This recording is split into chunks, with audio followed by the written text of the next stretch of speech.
Good morning students. हमने last lecture में absorption का प्रोसेस पढ़ा था कि डिफरेंट फूड कैसे एब्जॉर्ब होते हैं।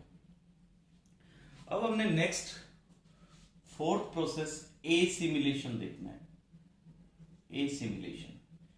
एसिमिलेशन का मतलब होता है बेटा जो फूड एब्जॉर्ब हुआ है, जैसे इस डाइजेस्टिव सिस्टम में जो फूड इस स्मॉल इंटेस्टाइन से एब्जॉर्ब हुआ है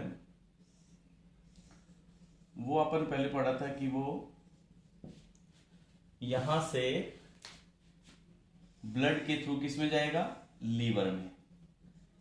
इसका क्या नाम था, हिपैटिक पोर्टल वेन।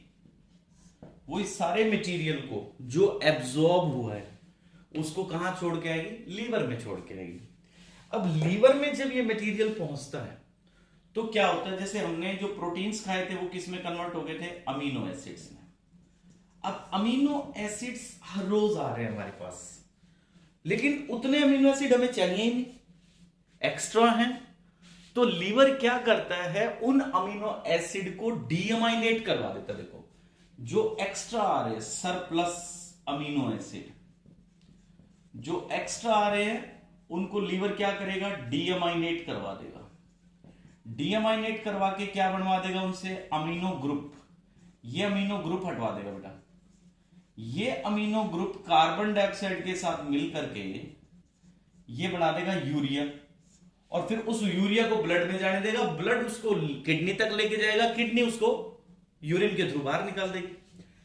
सारे अमीनो एसिड नहीं, कुछ एक्स्ट्रा अमीनो एसिड को। और रिमेनिंग जो अमीनो एसिड्स होंगे, रिमेनिंग अमीनो एसिड्स को लीवर आगे ब्लड में पास कर देगा। ब्लड से वो कहां तक जाएंगे, सेल्स तक जाएंगे, और सेल्स में जाने के बाद अमीनो एसिड क्या बना देंगे, प्रोटीन्स बना देंगे। और उन प्रोटीन से हमारी क्या होगी, ग्रोथ हो जाएगी। ग्रोथ होगी, कहीं कोई रिपेयर करना बॉडी पार्ट को तो वो रिपेयर होगा, जितने एंजाइम्स चाहिए वो एंजाइम सिंथेसाइज होंगे। ये तो हो गई अमीनो एसिड की बात। सेकंड बेटा, जो कार्बोहाइड्रेट में हमने पढ़ा था, सेकंड क्या ऑब्जर्व हुए, मोनोसैकेराइड्स।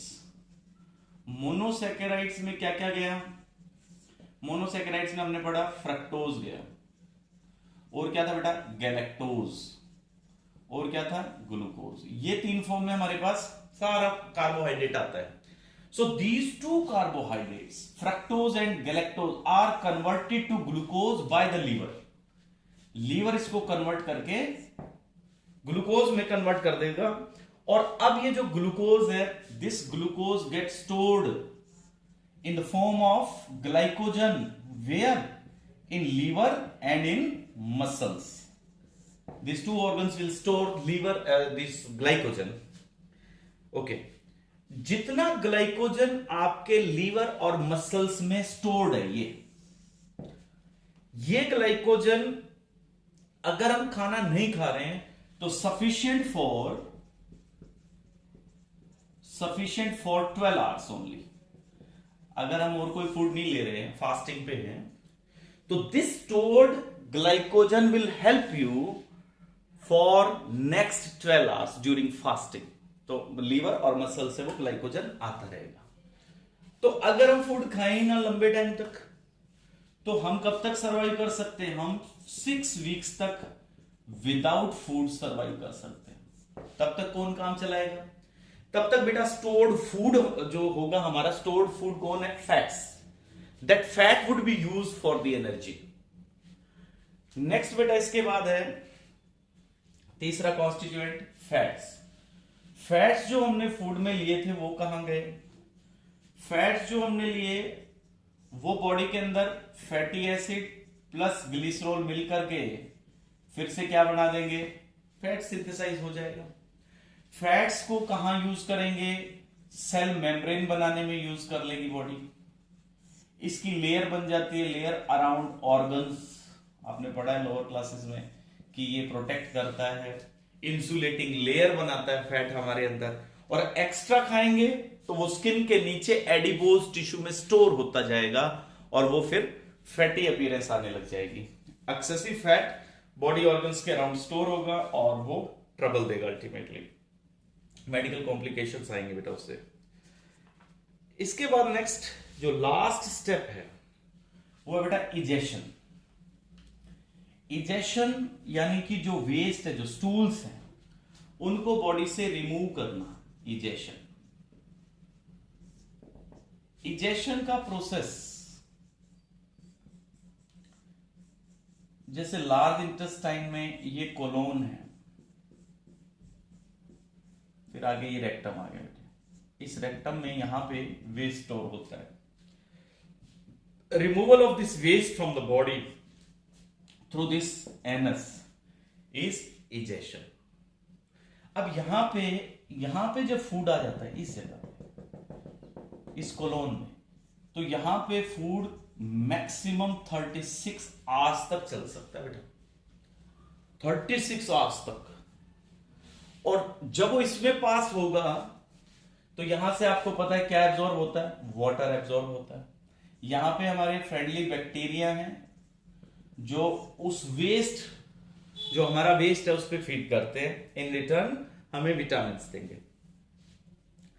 अब जो स्टूल बनता है, वेस्ट बनता है, जो यहां पे आके इकट्ठा होता है इस जगह पे, ये ड्राई होता जाएगा बेटा, इसमें से पानी निकलता जाएगा और ये सेमी सॉलिड ड्राई होता चला जाएगा। फिर आगे इसको रिमूव करते हैं हम यहां से, और अगर इस रेक्टम में पानी कम पहुंचता है, ये सॉलिड वेस्ट पहुंचता है, बिल्कुल कम पानी, ड्राई पहुंचता है, it may cause injury in the rectum and ultimately lead to the problem of piles, piles की दिक्कत, haemorrhoids, inflammation of rectal when.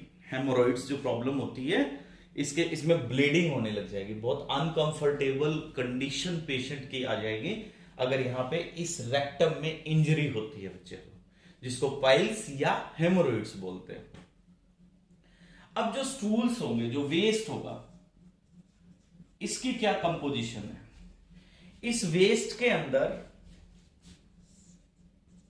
3/4 कोन है, इसमें पानी मिलता है, बाकी 1/4 जो है इसका जो 25% है वो इसमें सॉलिड वेस्ट मटेरियल है।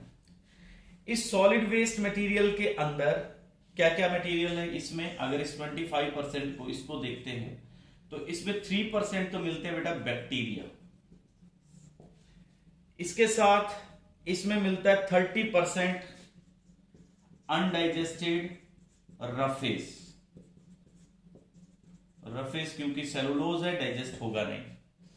इसके बाद और क्या मिलता है इसमें? 20% फैट मिलता है बेटे, जो वेस्ट है, फीसिस है उनमें।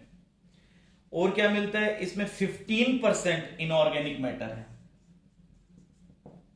इसमें 15% बेटा इनऑर्गेनिक मैटर मिलता है। साथ में इसके 3% प्रोटीन कंपोजिशन में भी रहता है, 3% प्रोटीन है। ये कंपोजिशन है इस सॉलिड वेस्ट की। इसमें म्यूकोसल मटेरियल भी है, कोलेस्ट्रॉल भी है, और भी मटेरियल मिलते हैं, बट आपने ये कंपोजिशन लर्न करनी है। अब इसका जो कलर है, स्टूल का जो कलर आता है, this colour is due to a pigment that is known as stercobilin. Stercobilin, this one, it gives the color to the stool. This stercobilin is formed by modification of bile pigments. It is actually formed by modification of bile pigments. देखो यहां तक आ रहे, इन bile pigments का role देखो, कहां का role था? Bile juice में बाइल सॉल्ट्स क्या करवा रहे थे? इमल्सिफिकेशन करवा रहे थे। फिर क्या करवा रहे थे? फैट एब्जॉर्प्शन में भी हेल्प कर रहे थे। और यहां लास्ट में इन स्टूल्स का जो कलर है, that is also due to stercobilin. ये स्टर्कोबिलिन कैसे हो गया? वहां तो अलग थे बाइल पिगमेंट्स, तो ये चेंज हुआ। जो बाइल पिगमेंट है, ये जो कोलोन में बैक्टीरिया थे ना, उन्होंने इसको चेंज करवा दिया। The colon bacteria changes this bile pigment to stercobilin बेटा, स्टर्कोबिलिन। तो यहां तक हमने कंसेप्ट कंप्लीट कर लिया है, digestion, ingestion, absorption, assimilation and egestion तक। ये काफी डिटेल में हमने पढ़ा बच्चे, सारा इसमें क्वेश्चंस पार्ट सब theoretical, MCQs all are covered. तो यहां तक अब आपका चैप्टर कंप्लीट हो गया है। अब हमने सिर्फ लास्ट के डिजीजेस रह गई हमारी। डाइजेस्टिव सिस्टम के साथ कौन कौन सी डिजीजेस हैं इसमें, वो हमने पढ़नी है।